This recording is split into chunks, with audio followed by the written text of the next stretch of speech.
Hello everyone. तो इस video में हम बात करेंगे सपोर्ट एंड रेजिस्टेंस लेवल की। आपकी अंडरस्टैंडिंग को बेहतर करेंगे। सपोर्ट और रेजिस्टेंस क्या होते हैं, ये दो बहुत ही इंपॉर्टेंट लेवल्स होते हैं जो कि टेक्निकल्स के अंदर जो है काफी वैल्यू रखते हैं, और इसकी बेसिस पे ही सारी की सारी स्ट्रैटेजीज जो है वो फॉर्म की जाती हैं। मींस कि आपको बाय कब करना है, सेल कब करना है, ये आप अपने सपोर्ट और रेजिस्टेंस से जो है वो डिटरमिन करते हैं। अब सबसे पहले बात करते हैं सपोर्ट की, कि सपोर्ट क्या होता है और सपोर्ट को किस तरह से जो है वो आइडेंटिफाई करते हैं। तो मैं यहाँ पे एक पाथ जो है वो डिटरमिन ड्रॉ करता हूँ, और फिर उसके बाद हम एक लाइव चार्ट के ऊपर चलेंगे और बात करेंगे। से फॉर एग्जांपल मार्केट ने एक मूव लिया और मार्केट नीचे आई, दोबारा से मार्केट ऊपर आती है, फिर रुक जाती है, फिर मार्केट यहाँ पे आती है, फिर यहाँ से मार्केट वापस से बाउंस बैक करती है, यहाँ पे आई मार्केट, और मार्केट यहाँ से आके रुक के इसको ब्रेक करके ऊपर चली गई। तो इसका मतलब ये हुआ, लेट मी रीड्रॉ, जल्दी से मैं ये बना लूं। Okay, perfect. तो यहाँ पे हम दोनों चीजों को आइडेंटिफाई कर लेंगे कि सपोर्ट क्या है और रेजिस्टेंस क्या है। तो सबसे पहले जो हम चीज यहाँ पे देखेंगे वो देखेंगे सपोर्ट। सपोर्ट को, सपोर्ट का मतलब क्या होता है, तो यहाँ पे मैं एक जल्दी से लाइन ड्रॉ कर लूं, और इस लाइन को ग्रीन से शो करते हैं कि यहाँ पे आके मार्केट जो है वो बाउंस बैक करती है। तो इस लाइन को इससे ग्रीन से शो करते हैं। तो यहाँ पे जो इम्पोर्टेंट पॉइंट था हाईलाइट करने वाला, वो बेसिकली ये है कि स्टॉक के अंदर जब प्राइसेस की मूवमेंट होती है और जब सब चीजें हो रही होती हैं, तो उस टाइम पे जो टेक्नीशियंस होते हैं जो मार्केट को एनालाइज करते हैं और वो अपने अपने लेवल्स को प्रिडिक्ट करते हैं, जहाँ पे बाइंग और सेलिंग जो है वो जनरेट होती है, जहाँ पे डिमांड या सप्लाई का जो कॉन्सेप्ट है वो अप्लाई होता है। तो उस चीज के ऊपर बात कर रहे हैं अभी हम, कि जैसे मार्केट जो है यहाँ से गिरना स्टार्ट होती है, तो जो टेक्नीशियन होते हैं वो मार्केट को पहले से ही प्रिडिक्ट कर लेते हैं कि मार्केट किस पॉइंट पे आके जो है ना वो रीबाउंड कर सकती है। अब लेट सपोज कि मार्केट ने फर्स्ट रीबाउंड जो है वो यहाँ पे किया था, तो मार्केट ने जब यहाँ पे रीबाउंड किया, रीबाउंड का मतलब है कि वापस रिवर्ट हो जाना मार्केट का वापस मूव हो जाना। ये मार्केट गिरती हुई आ रही है, और उसके बाद यहाँ से मार्केट इस पॉइंट से उठ जाती है। ये जो प्राइस का लेवल है वो है 177 का। इसका मतलब ये हुआ जब मार्केट वापस ऊपर गई और वापस अगर मार्केट नीचे आएगी, तो जो प्राइमरी जो लेवल होगा वो ये 177 का होगा, कि मार्केट को इसको होल्ड करना चाहिए। अब यहाँ पे आगे मार्केट अगर होल्ड करती है तो यहाँ पे बाइंग बनती है, मींस के मार्केट ने सपोर्ट ली है, मार्केट अब फर्दर नहीं गिर रही है, बल्कि मार्केट अपने आप को स्टेबलाइज कर रही है एक पर्टिकुलर लेवल के आसपास, और उस लेवल से वापस मार्केट जो है वो अगर गिर रही है तो ऊपर बढ़ना स्टार्ट करेगी। तो उस लेवल को सपोर्ट कहा जाता है, कि यहाँ से मार्केट को सपोर्ट मिल रही है। अगर फॉर एग्जांपल आप कहीं से गिर रहे हैं तो आप किसी चीज को होल्ड करते हैं, और उस चीज को हम कहते हैं कि आपने सपोर्ट ले ली, अपने आप को गिरने से बचा लिया।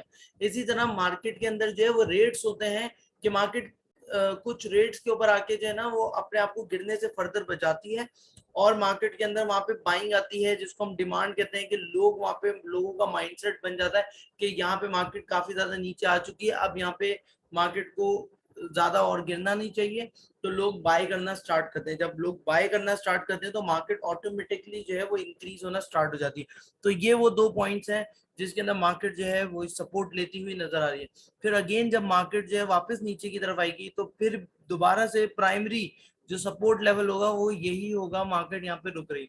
इन केस अगर मार्केट इस लेवल को होल्ड नहीं करती और मार्केट 177 से नीचे गिर जाती है, तो इसका मतलब ये होता है कि मार्केट ने अपनी सपोर्ट को ब्रेक कर दिया, जिसको कहा जाता है ब्रेकआउट।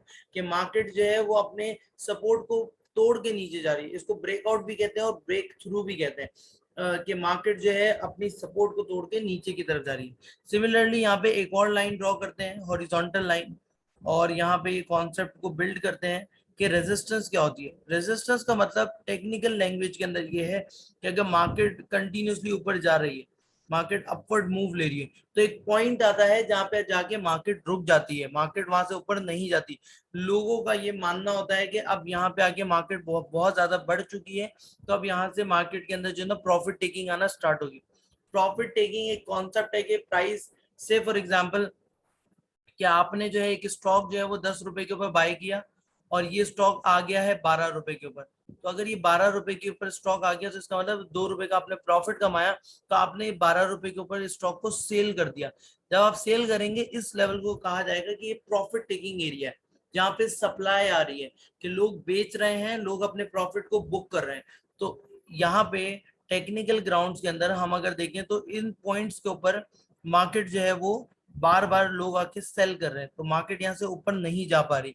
तो इसलिए कि मार्केट अगर कंटिन्यूस अप ट्रेंड के अंदर है और एक पॉइंट पे आके मार्केट रुक रही है बार बार, उसको कहा जाता है कि मार्केट रेजिस्ट कर रही है, मार्केट उस पर्टिकुलर एरिया से, उस पर्टिकुलर लेवल से ऊपर नहीं जा पा रही। तो अगर 12 रुपए का लेवल है तो 12 रुपए के ऊपर जैसे ही स्टॉक 12 रुपए को टच करता है, वैसे ही वहां पे सेलर्स आ जाते हैं और वो अपनी अपनी पोजीशंस को लिक्विडेट करना स्टार्ट करते हैं। तो वापस स्टॉक नीचे जाना स्टार्ट हो जाता है, क्योंकि सप्लाई साइड बढ़ जाती है और बायर वहां पे नहीं होता या डिमांड वहां पे नहीं होती। उस लेवल को रेजिस्टेंस कहा जाता है। तो होपफुली कि यहाँ पे आइडिया हो गया होगा कि आपको जो आप अपनी स्ट्रैटेजी बिल्ड करते हैं बाय एंड सेल की, वो स्ट्रैटेजी आपकी बेसिकली डिपेंड करती है सपोर्ट और रेजिस्टेंस को। सपोर्ट और रेजिस्टेंस वो प्राइसेस लेवल्स हैं जहां पे आके स्टॉक पर्टिकुलरली रुकता है, ऊपर बढ़ता है, या फिर स्टॉक जो है नीचे जाता है। इसको रियल चार्ट के ऊपर टेस्ट करते हैं कि क्या वाकई इस तरह से मार्केट जो है वो बिहेव करती हुई नजर आती है। तो हमारे पास जैसे कि पीएसओ का चार्ट ओपन है, तो पीएसओ को चार्ट को लेकर आते हैं, कैंडल स्टिक चार्ट को। तो यहाँ पे आप देख सकते हैं, मैं यहाँ पे इसको जूम आउट कर दूं। परफेक्ट। तो यहाँ से हम एक लाइन ड्रॉ करते हैं, ये देखिए आप, यहाँ तक की बात कर लेते हैं। तो अब अगर हम एनालाइज कर रहे हैं स्टॉक को, तो लेट से स्टॉक ने फर्स्ट टाइम यहाँ पे रेजिस्ट किया था, उसके बाद स्टॉक नीचे की तरफ आया, वापस जब ऊपर आया तो इस लाइन के ऊपर ही स्टॉक ने रेजिस्ट किया।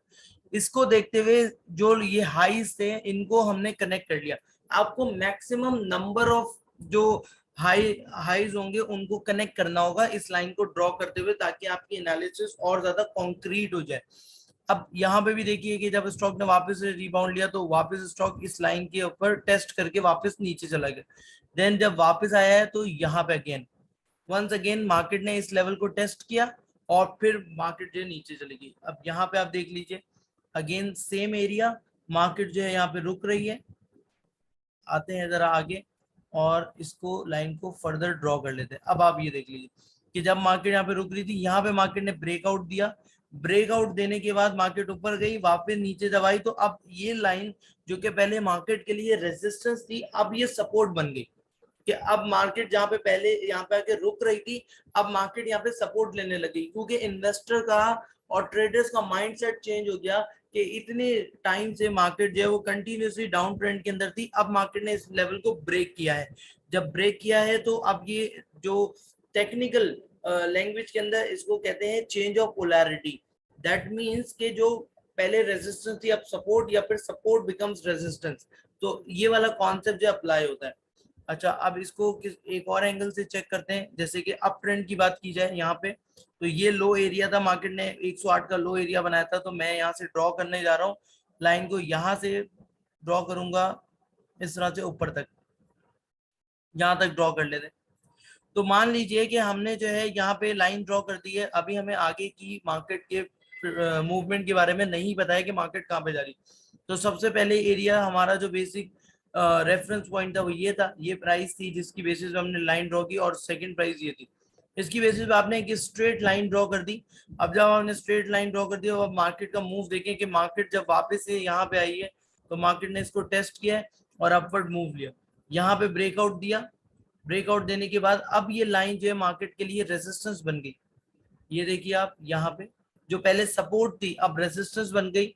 यहाँ पे मार्केट ने फर्दर ब्रेकआउट दिया और that support line becomes resistance once again, और यहाँ पे मार्केट ने सपोर्ट ली और ऊपर मार्केट मूव हो गई।